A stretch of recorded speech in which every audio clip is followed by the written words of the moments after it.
11h30. Tendance première. Véronique Tiberghien.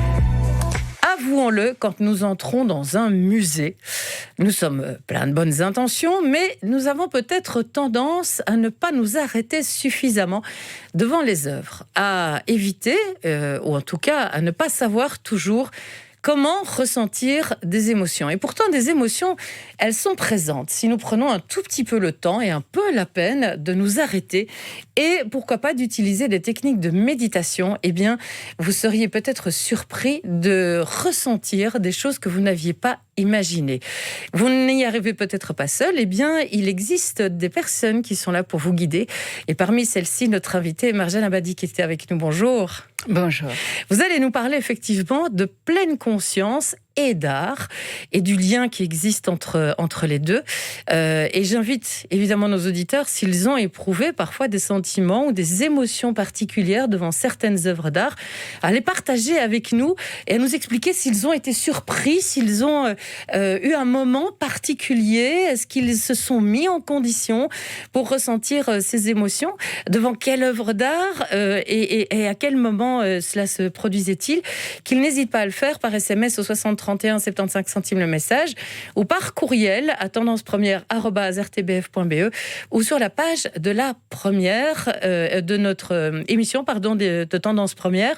Et vous pouvez d'ailleurs même sur cette page, pourquoi pas poster une petite photo de l'œuvre en question en nous expliquant ce que ça a provoqué comme émotion chez vous.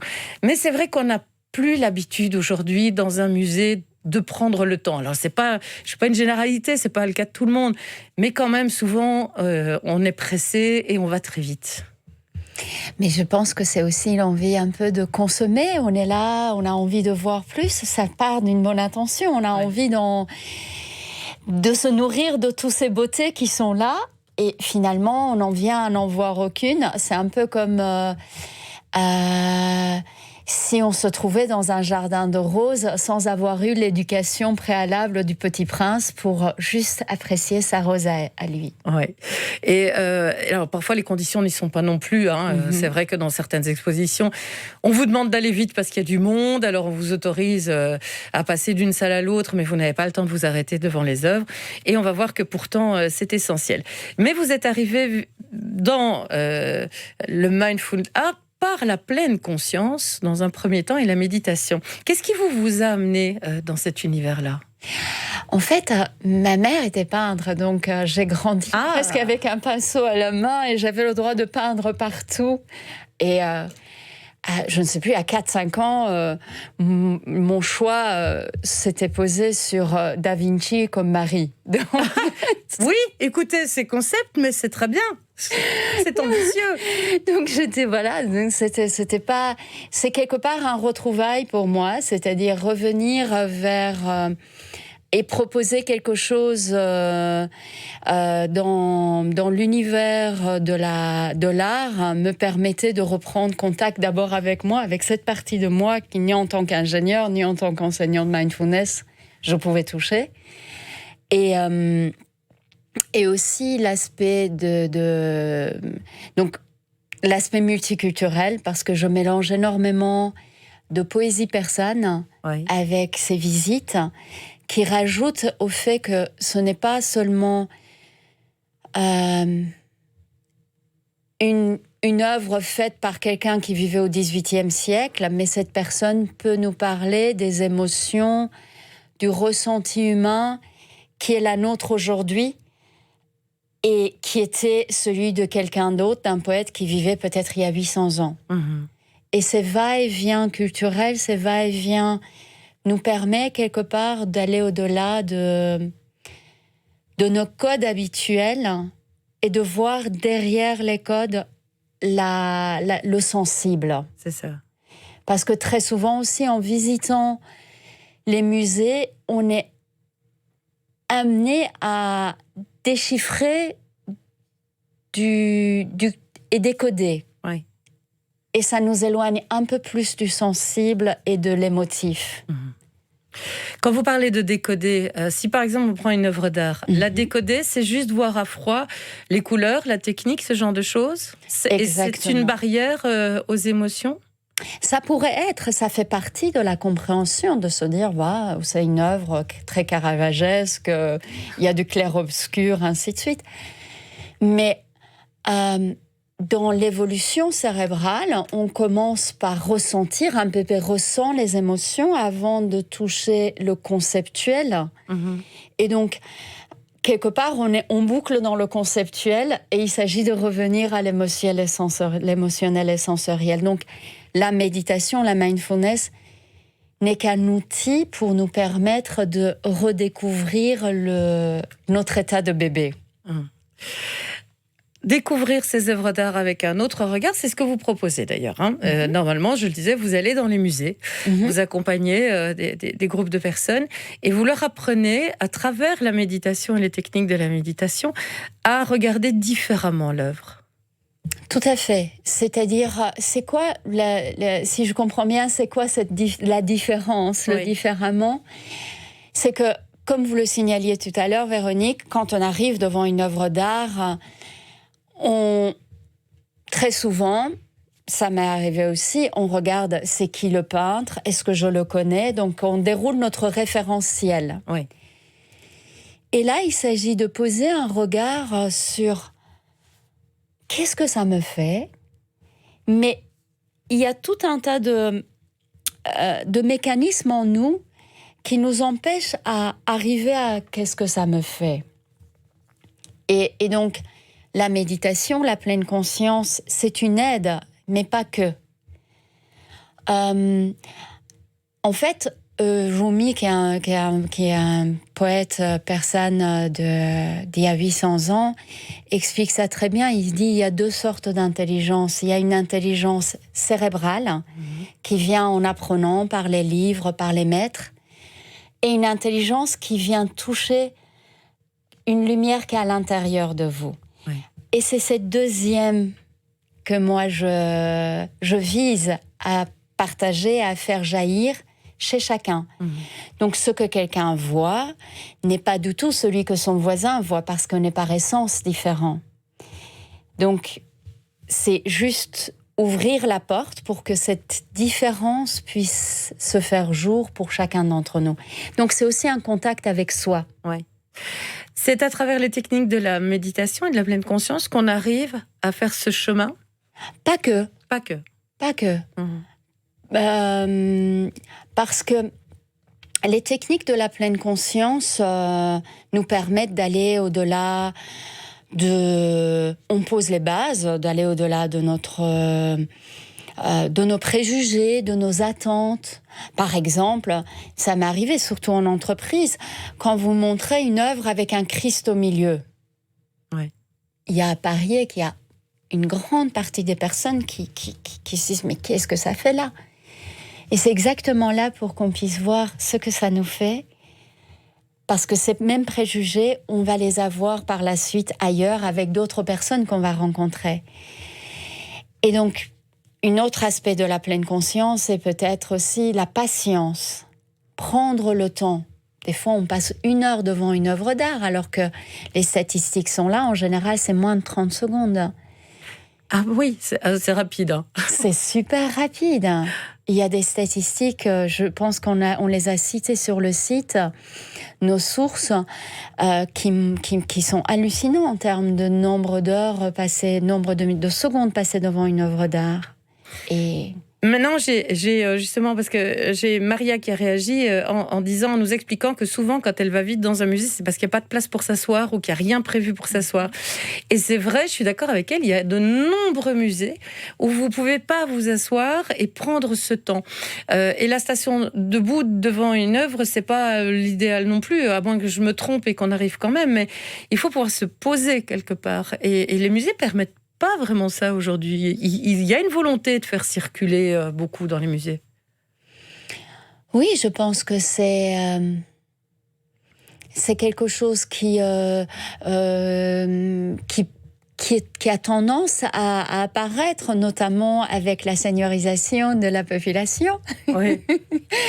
Nous sommes les classes pleines qui arrivons et nous revendiquons notre droit à nous asseoir. Oui, la personne Maria a raison.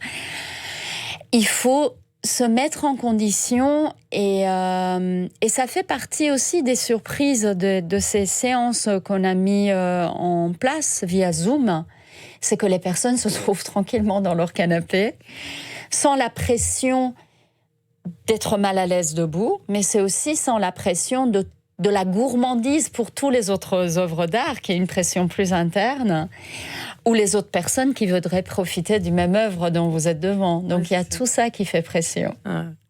On a François qui réagit et qui nous dit que lui, ce qu'il a fait le plus ressentir d'émotion, c'est lorsqu'il a pu aller découvrir les grottes de Lascaux. Alors c'est la grotte bis, puisque la grotte réelle n'est pas accessible, mais elle est d'une qualité fantastique. Si vous avez des doutes et que vous pensez que vous allez voir du carton, rassurez-vous. La grotte de Lascaux bis est quand même déjà très très belle, et qui nous dit qu'il a véritablement ressenti une vibration au fond de lui-même.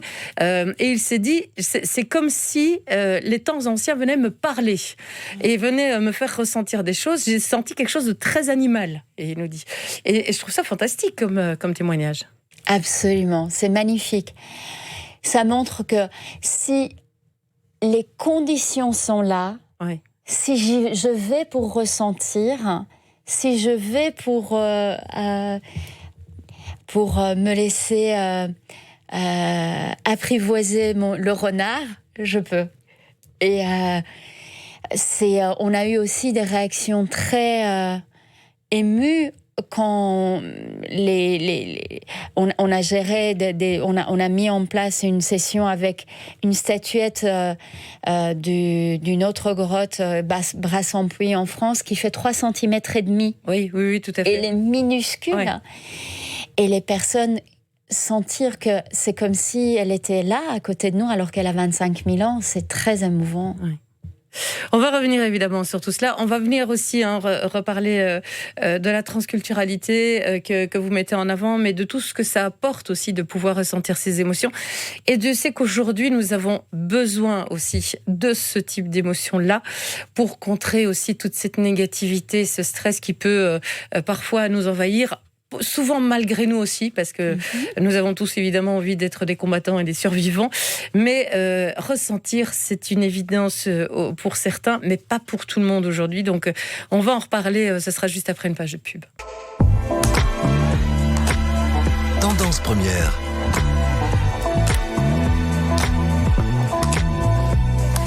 Marjane Abadi est avec nous, fondatrice de l'Institut Mindfulness, j'ai fait un mélange, et psychothérapeute. On parle du mindful art et on parle de cela aussi avec nos auditeurs. Vous pouvez toujours réagir, bien entendu, en nous envoyant un message par SMS au 60 31 75 centimes le message, ou un courriel à tendancepremière@rtbf.be.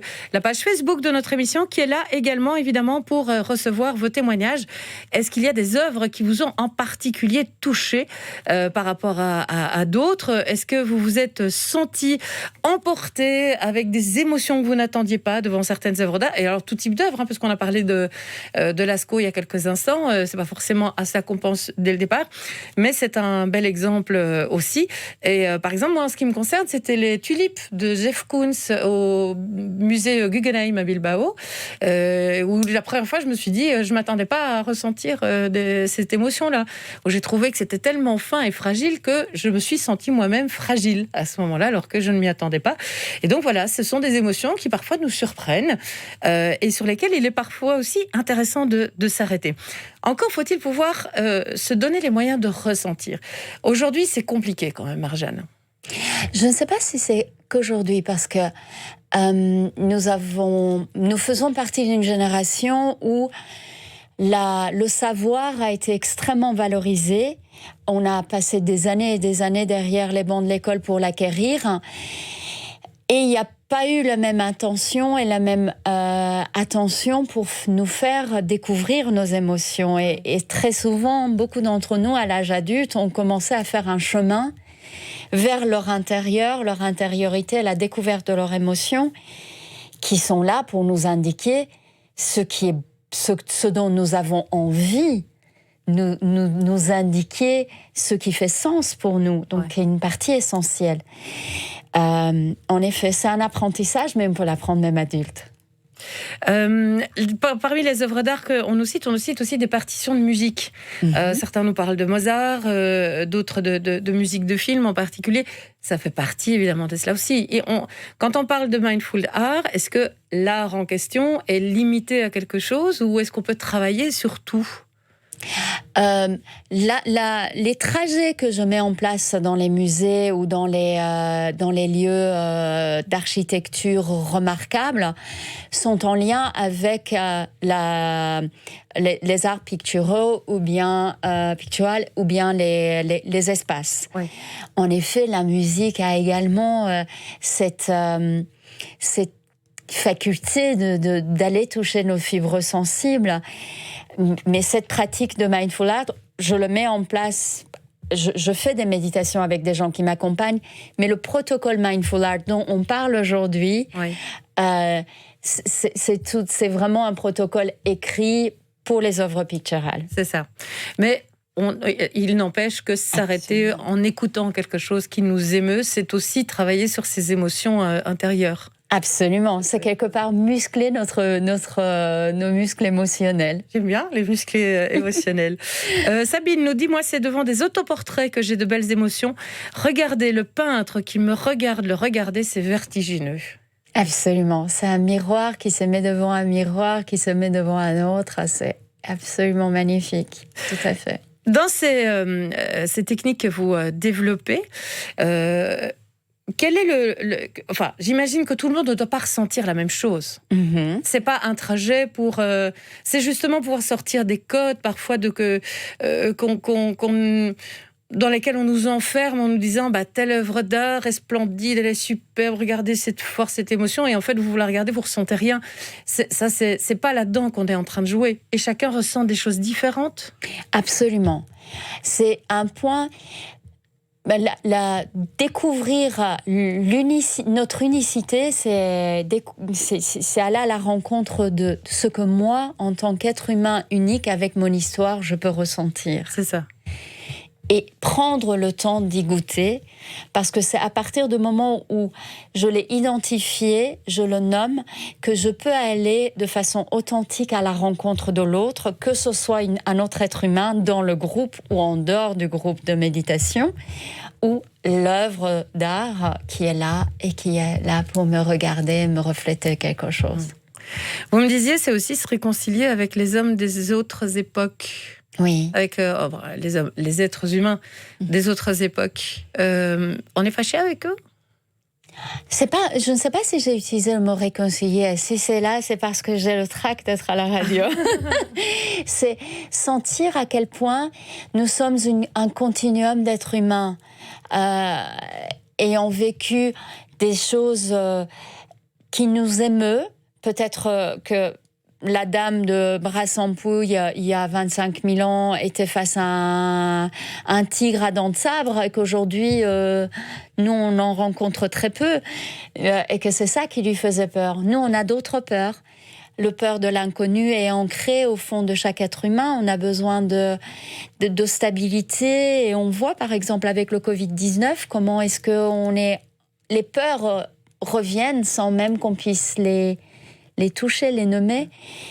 Et donc, c'est créer ces échanges qui nous permet de dire, voilà, c'est un trajet, tout être humain y passe, et moi aussi. Mmh. Et se sentir entouré par tous ces êtres humains, c'est quelque part extrêmement chaleureux. Mmh. On a un message de Nathalie qui nous dit avant mon burn-out, j'arrivais à ressentir des choses. Je pleurais souvent d'émotion devant une toile et là, plus rien, comme si une flamme s'était éteinte. Ça fait partie malheureusement des caractéristiques de burn-out. Oui. Et cette anédonie, cette absence de goût pour la vie, absence d'émotion, absence de sensations corporelles parfois, ça fait partie. Et c'est pour ça que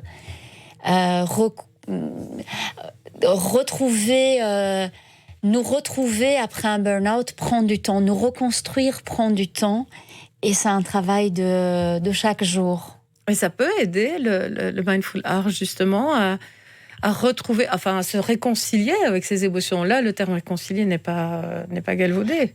Oui, bien sûr, à retrouver leur chemin et à Oui. se dire, tiens, qu'est-ce que je ressens ? Et il n'y a pas de précipitation, parce que quand je suis face à quelqu'un qui me parle, mes émotions me permettent de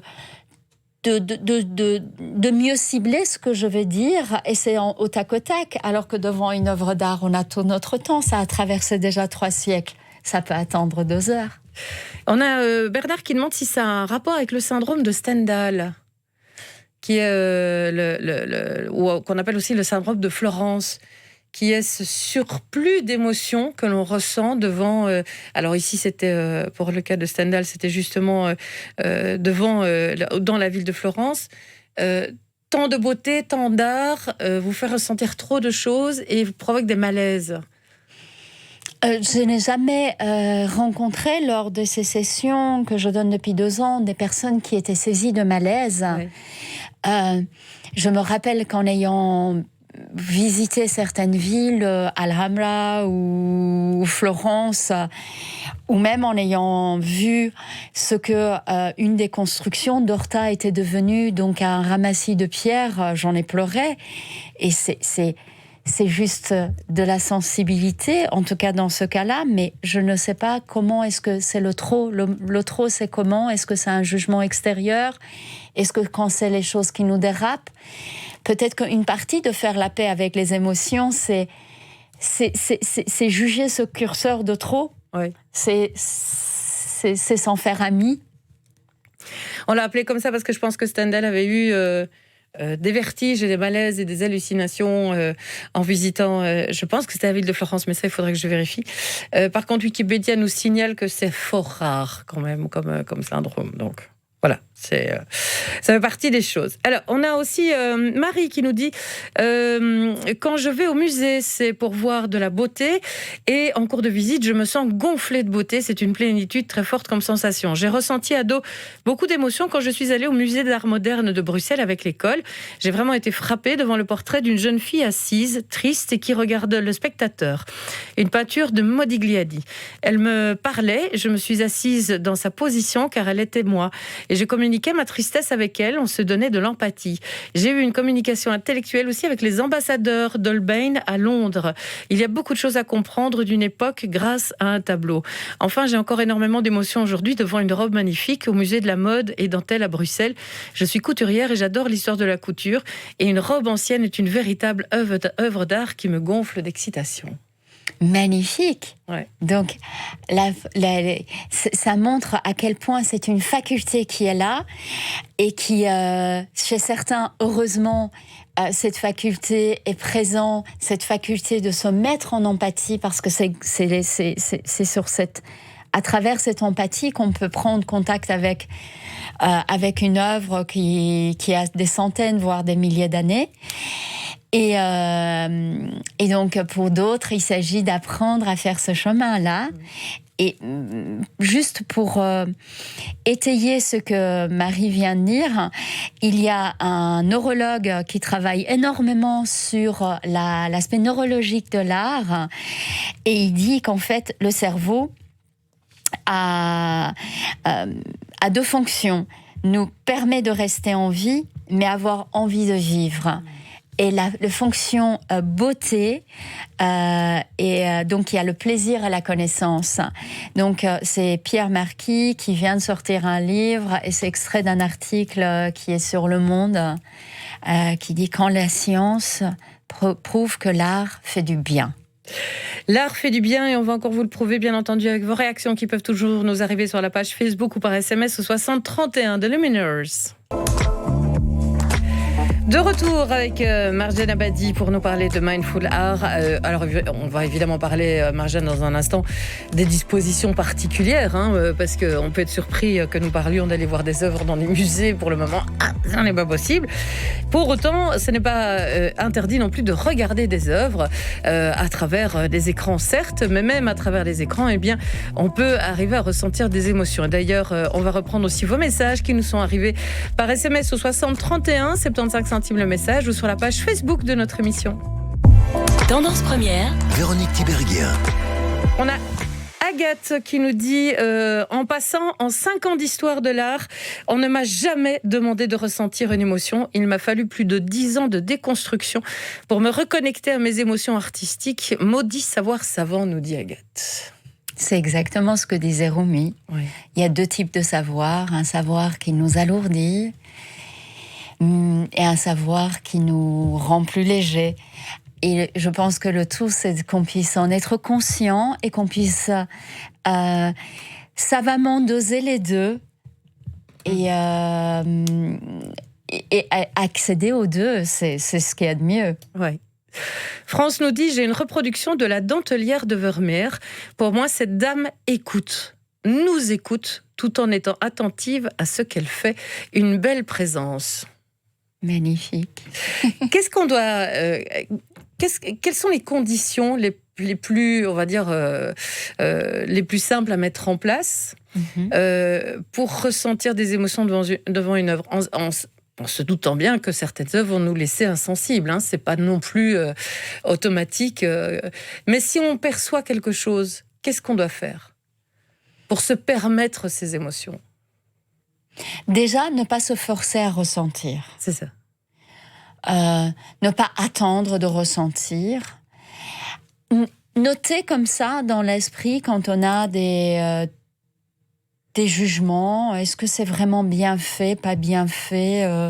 Regarde cette main, finalement, elle n'est pas bien dessinée.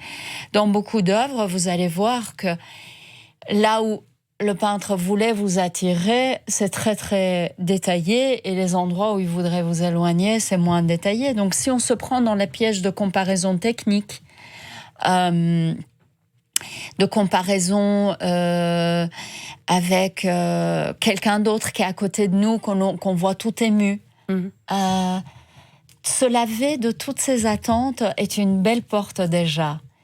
Et ne pas avoir un rendez-vous dans les 5 minutes qui suivent. Prendre le temps, évidemment. On a une jolie question aussi qui nous vient de Aline, qui voudrait savoir comment on peut faire avec les enfants. On voit de plus en plus souvent des enfants et des ados dans les musées, parfois traînés par leurs parents, entre guillemets, mais ça n'empêche que les enfants et les ados doivent, à mon avis, être quand même de très belles éponges à émotion dans ce cadre-là. Oui. Moi, j'ai l'expérience des adolescents. Oui. Et à partir du moment où vous leur laissez avoir leur sensibilité sans leur dicter, vous allez découvrir des trésors d'imagination. Je me rappelle d'un ado qui, devant un peintre impressionniste, disait « c'est comme si l'eau bouge ». Donc, laissez l'espace ouvert et en leur disant, si tu trouves que ça te parle pas, c'est OK. Comment vous faites maintenant que les musées sont fermés ?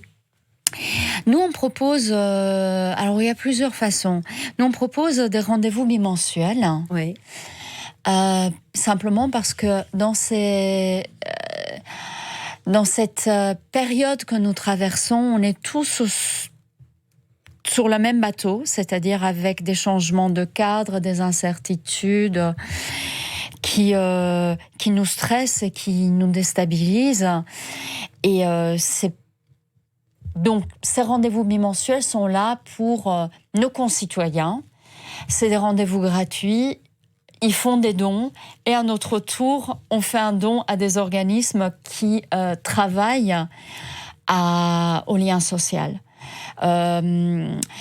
Pendant plusieurs mois, c'était Médecins sans frontières. Là, ça sera Médecins du monde. Et WeForest qui reforêt qui prend soin des forêts à travers le monde. On s'inscrit sur le site Mindful Art et vous allez recevoir un lien et c'est via Zoom. Vous vous installez et vous profitez de l'œuvre d'art qui vous est proposée. Mais c'est guidé, c'est audio guidé par vous. Vous donnez des indications ? Absolument. On va avoir l'œuvre devant sur l'écran. avec des angles différents parce que je change la vision. Si on se focalise sur l'ange, par exemple de Da Vinci, on va plus regarder l'ange. Tous ensemble, chacun chez soi, des fois des personnes de la Chine, des États-Unis, en France, en Belgique, on regarde la même œuvre. C'est proposé en 2 langues. Une fois en français le premier week-end du mois et une autre fois en anglais le 3e week-end du mois, chaque fois le dimanche à 17h. Là, ce sont des œuvres imposées, entre guillemets. Enfin, vous Oui. choisissez l'œuvre, en sachant, j'imagine, qu'elle est capable aussi de susciter quelque chose. Tout à fait.